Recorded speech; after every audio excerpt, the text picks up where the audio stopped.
Okay, today I will be talking about the Southampton transfer window. Basically, just a review what I think about the new signings, what I think about the departures, etc., etc. So I'll start off pretty simple. The new boys that have come in, that came in really early in the window, like Bazunu, Mara, Bella Lavia, Aribo. Am I saying that right? I don't know. But those boys that came in very early on. Now, my opinion on them is that they're fucking class. I honestly don't have any doubts on any of them being actually brilliant. Some of them are just like Lavia and Bella are unbelievably good. Considering Lavia's 18, Bella I think he's 20 now. Stupidly good. And yeah, like you can say, buyback clause and stuff like that. But at the end of the day, you can't keep these players forever. A 40 mil buyback clause, whatever. As long as we have him, we can really use him for 2 or 3 years, and he's going to be class. Lavia and Bella are going to be class. Bazunu, he hasn't really, to be fair, he hasn't had to do that much, but when he's called upon, he has done pretty well. And on the ball, he's pretty good as well. So he's definitely been a great signing as well. Mara, obviously, we've only seen a few cameos of him. He's probably not up to fitness. He's probably nowhere near ready for tactical stuff. It's like similar to Broya, where he took a little bit of time to get, used to the system and how we play. But I think Mara looks brilliant. That one assist against Leeds basically sums up his talent. He looks fucking brilliant. Next on the list, Aribo. To be fair, I'm not sure where we want to play him. I think we're still a bit iffy. He's played midfield, he's played wing. I don't think we're 100% sure where we want to play him, but he's just a good player, isn't he? He's a jam little prick, really. Like, the amount of times that he's got the ball at his feet, gets tackled, and he's like, no, actually, I've passed you, is ridiculous. And that's something fucking such a good trait to have, to just be an annoying piece of shit to the opposition. And then we have the new boys from today.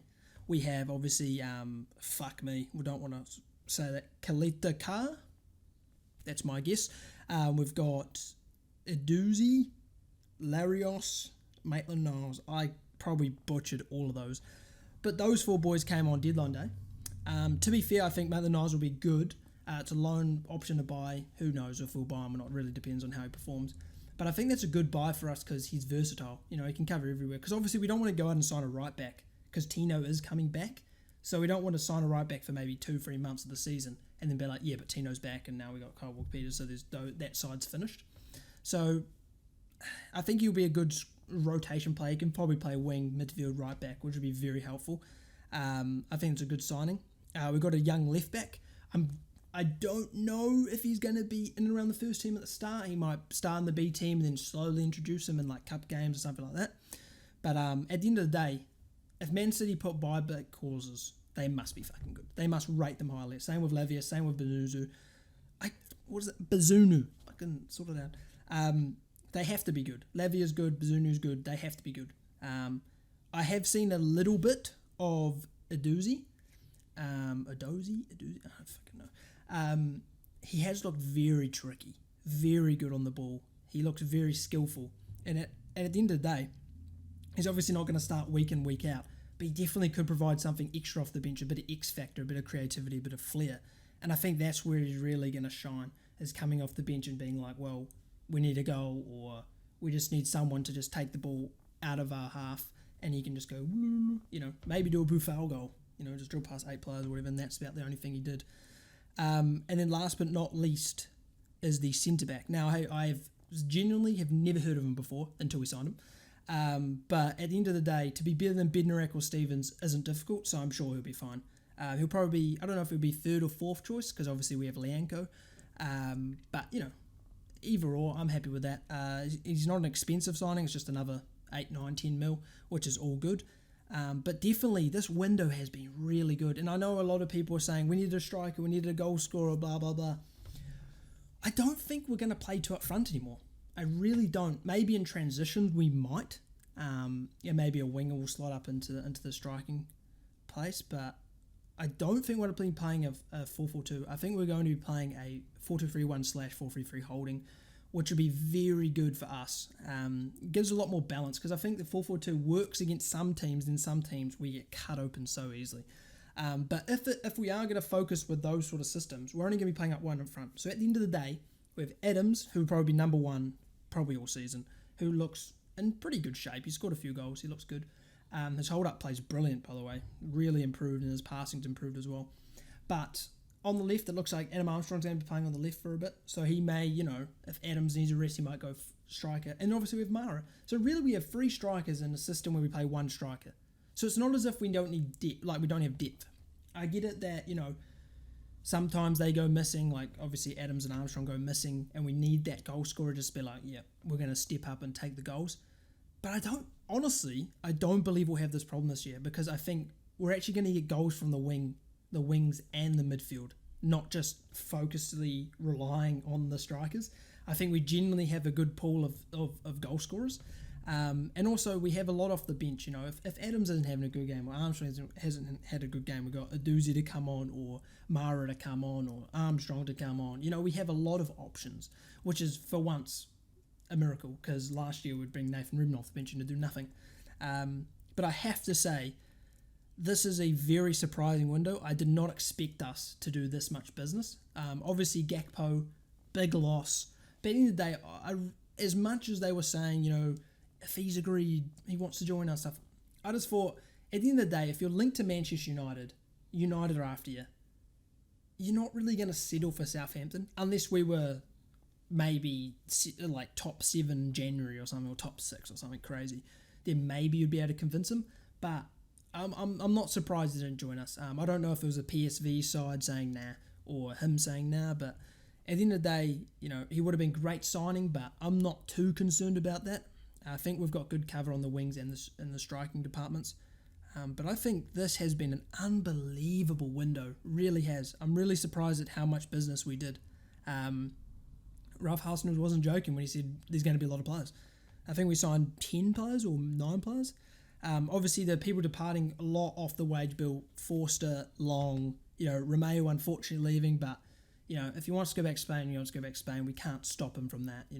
He's been a great servant. You don't want to force someone to stay when they've done so much for the club just because, he's a legend. It's a bit unfair. Obviously, Bednarak, I've seen some things he said, and he's a fuckwit. He's definitely not returning here. He's definitely leaving next season for, permanent transfer. Jack Stevens, I'm not surprised he's left because he's shit. Nah, it's a bit harsh. But he's very inconsistent. He is leaky when it comes to mistakes.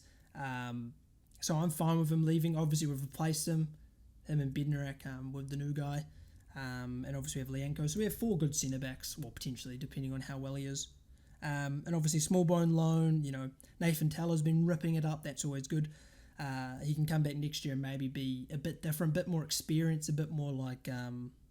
But probably just a bit better in every department, really. And then that's about it, really. Obviously, we would have wanted to get rid of more Redmond, shit like that. But, you can only do so much. Who would want Redmond, But honestly, people were saying, oh, it would have been a 10 or it would have been a 9 if we got a striker, blah, blah, blah. Now it's a 6 or whatever, right? I have to say, what do you want? Because we've literally completely transformed the entire club in a window. Obviously, we're not going to get every position done, as many as we need. We need 2 strikers. We're not going to get 2 prolific strikers or anything like that. We've done what we can. Gakpo didn't want to join, so be it. We can't do anything about that. It's more promising that we really put our, money on the table, really. 30 odd mil, 35 mil. That's a lot of money for us. So that's definitely promising for the future of the club, that we definitely are willing to pay. But honestly, I think this window's been brilliant. I'd give it one of the best windows of the Prem. Because it's not just that we've signed new players. It's like the new players have been brilliant. Like this 5 or 6 new signings that have started already. Bazunu, Belakocha, Lavia have all been really outstanding, like surprisingly outstanding, to the point where you're thinking like, fuck, we bought this random guy from Germany for 9 mil, and he's like triple the player Bednarak ever was. That's just crazy that you've never heard of him. Well, unless you play Football Manager or some shit. That's what people have been saying. But we've bought him from nowhere, brought him in, and he's been brilliant. So I have to say, this is by far the best window we've had for 7-8 years since Koeman, Pochettino era. But honestly, it's a very exciting place to be for Southampton. I'm actually very excited every game week now. I'm very hyped up to see the new boys play and see what they can do. I feel like that was kind of lacking over the last couple of years. You know, you go into a new game, you're like, oh, Redmond, Shane Long, oh, yep, cool. And it's just the same thing every week, you know, just shit every week. But now we have a bit more quality. We have young guns, as they say. Really impressive stuff. But that's basically, I would give it a 10 out of 10. I couldn't ask for a better window from us. Put the money on the table. We know there's still January. There's still next year. We can easily improve. It's just a matter of finishing high, putting our stock out there like we are a club that's going to be going up, and definitely going to give youngsters a chance, because that's the reason the Man City youngsters come, because they know we're giving them chances, which is such a big thing to have youngsters that are genuinely very talented go, I want to go there because I know I'll play. So I'm very excited about this season. If I could redo my predictions, I would. I'd put us top 10 because I really have some confidence in this team now.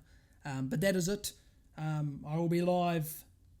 I don't know when this is going up. I'll be live for the Wolves Southampton game. So it'll be on this YouTube channel if you want to watch it. Like, subscribe if you enjoyed. And I'll see you next time.